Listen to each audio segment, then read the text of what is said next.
Speaking of plans to deal with the cost of living crisis, I did a video that I released on YouTube yesterday about how the Labour Party proposed literally fucking nothing. Apart from one tiny little policy to try and help people through the cost of living crisis. And I kind of pilloried for them for it. And Keir Starmer, yesterday evening, has come out with a policy to tackle the issue of the cost of living crisis. And you know what? It's a policy that I suggested and that I agree with. Keir Starmer has called for a ban on raising energy prices.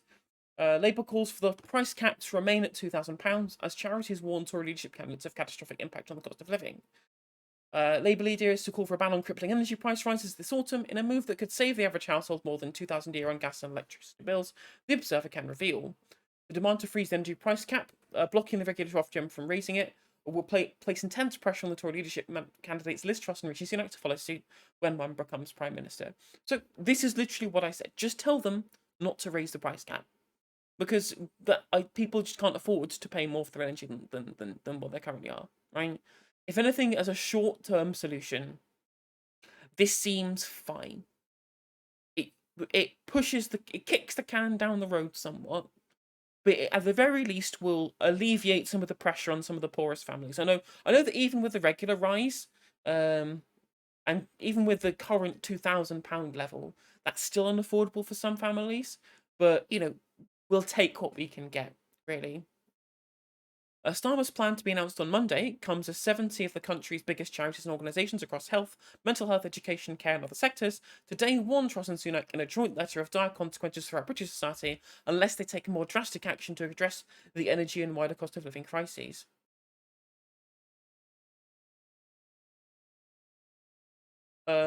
Starmer, who returned from holiday at the end of last week, has come under pressure to say more on energy prices after former Labour leader Gordon Brown made the running with a series of major interventions.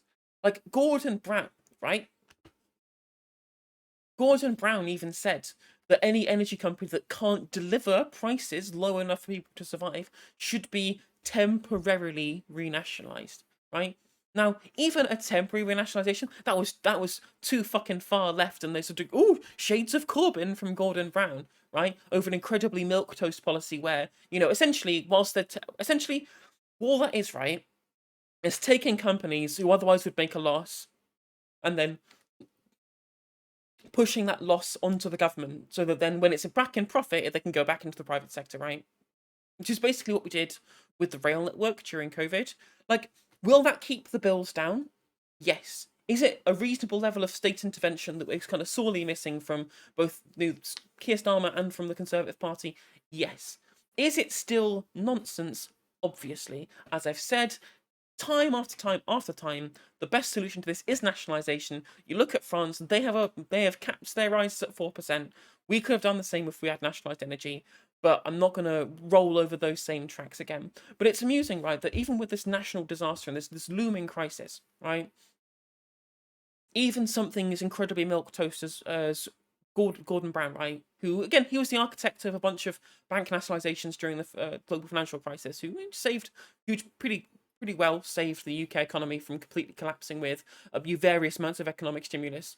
At that point, right, which when you look at the amount of growth that we got after the economic crisis compared to what we got under austerity, you'll see that Gordon Brown's plan was better. It wasn't great, but it was better, right? But even that's too far left for the media intelligentsia of the UK press and political establishment. Like Gordon Brown saying maybe we should let the state run it at a loss until it's profitable, and then the private equity firms can make all their money all over again, which is again pretty nonsensical, but at least better than what we've seen so far.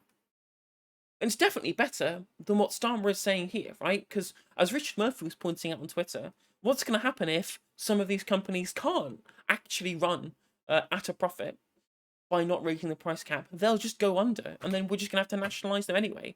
So why not just nationalise them now? So, and the best part is as well, the best part is that the Lib Dems had already proposed this particular policy of Starmer's.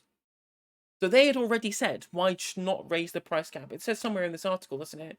Yeah. the Liberal Democrats who also back the cap freeze. Interesting how this article doesn't say that they were already backing the cap freeze before it was announced by Starmer, but I digress. David said the move should be funded through a tougher windfall tax on the energy giants making record profits, and I think that's a reasonable,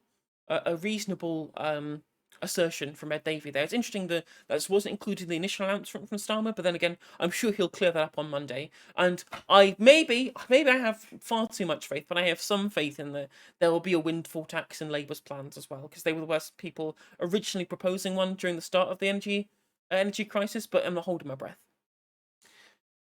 They also said they were going to plan to insulate more homes over the course of 10 years, and I'm like, well, okay, brilliant. That's good, but that's not going to fix anything right now. Like, the crisis is in 2 weeks' time, mate.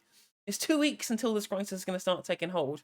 So just to say that you've got some insulation planned, that's just nonsensical. I mean, it's good, but it doesn't actually deal with with the issue that is facing us right now. And obviously the Tories are going to do nothing, although Liz Truss clearly is going to do even less than Rishi Sunak, which just shows how psychotic the Conservative vote space is. They're literally going to try and elect the person who has no solution to the cost of living crisis, as we saw from that interview with Ian Duncan Smith. Now,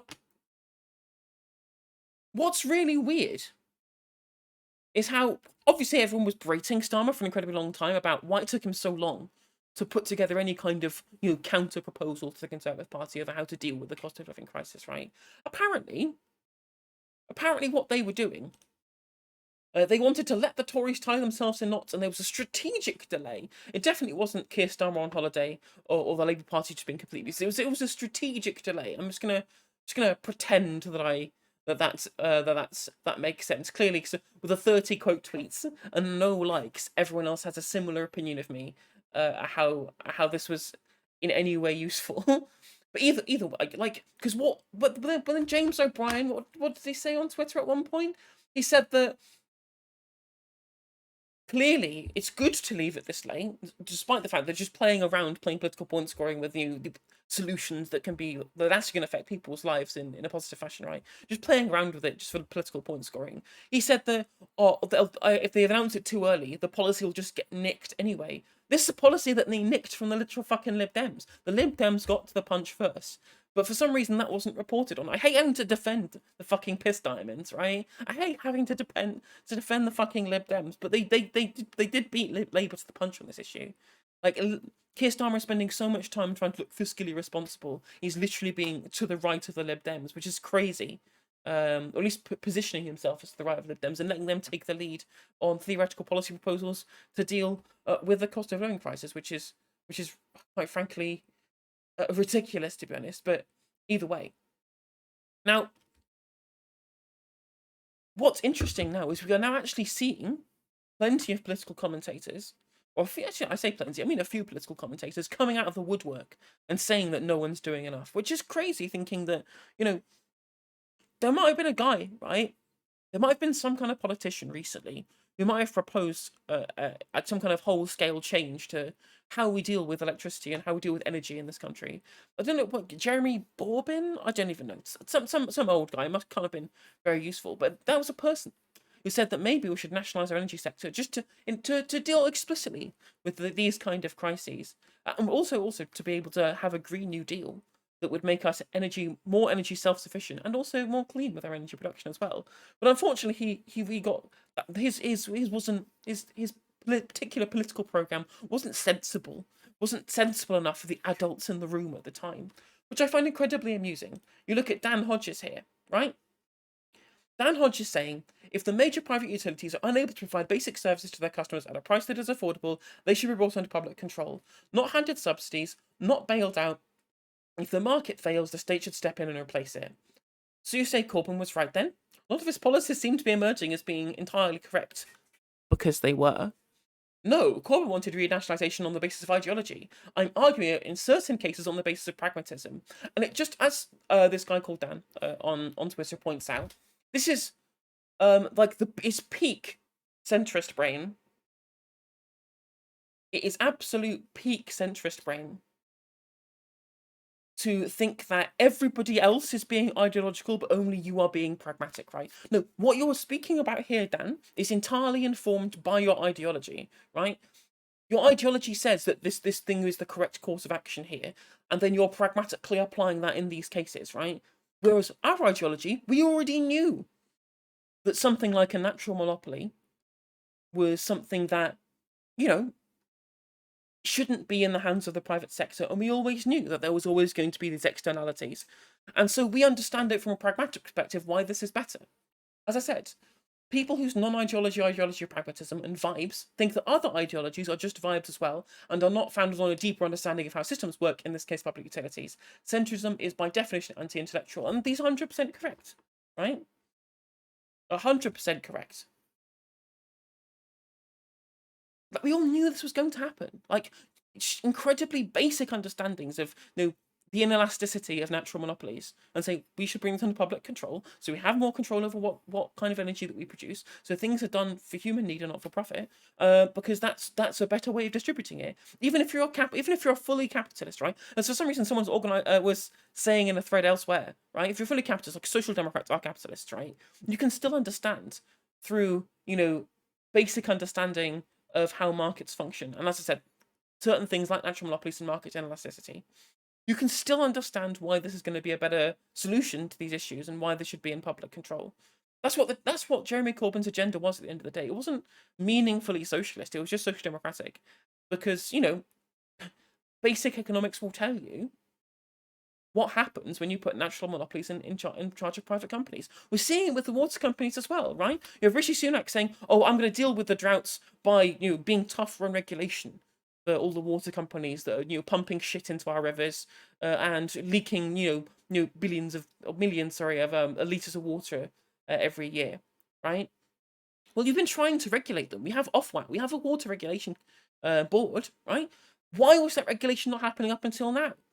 It's almost like the private sector will do literally anything they can to get away with making profits at the expense of delivering a good service, especially when they're being paid by contracts from the public sector and not by some kind of market feedback from the general public, right?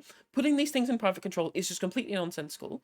It just is like we understand these systems, and that's why you propose these solutions. We're not just doing it because we believe. I mean, there are probably some people who do believe that it's the public things that should be in public control. I'm like, well, I just think whatever best serves humanity in the best way possible with the greatest utility is the best way of doing it. And it's very, very clear that these public services should just be in public control because it's the best way of delivering the services to the people in the most efficient and utilitarian way possible. But people like Dan Dodgers just think that we do it because we just think that things are better when they're nationalised. Which just again.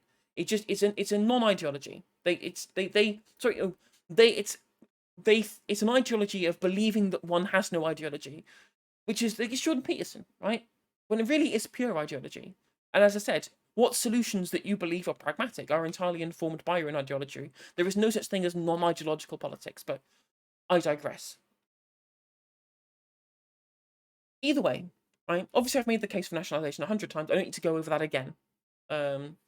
As I have done just right there in that segment. But at the very least, it is good. It is an improvement that Labour have actually produced a plan that will actually physically help people and isn't just throwing state money at the energy company so they can continue to profit, right? Holding them to ransom through the maintaining the price cap as it is, that is a good start. It's a good start. But it's not good. It's not going to be good enough, especially not if these companies start collapsing, as Richard Murphy suggests that they might do if they can't afford to supply energy at these prices.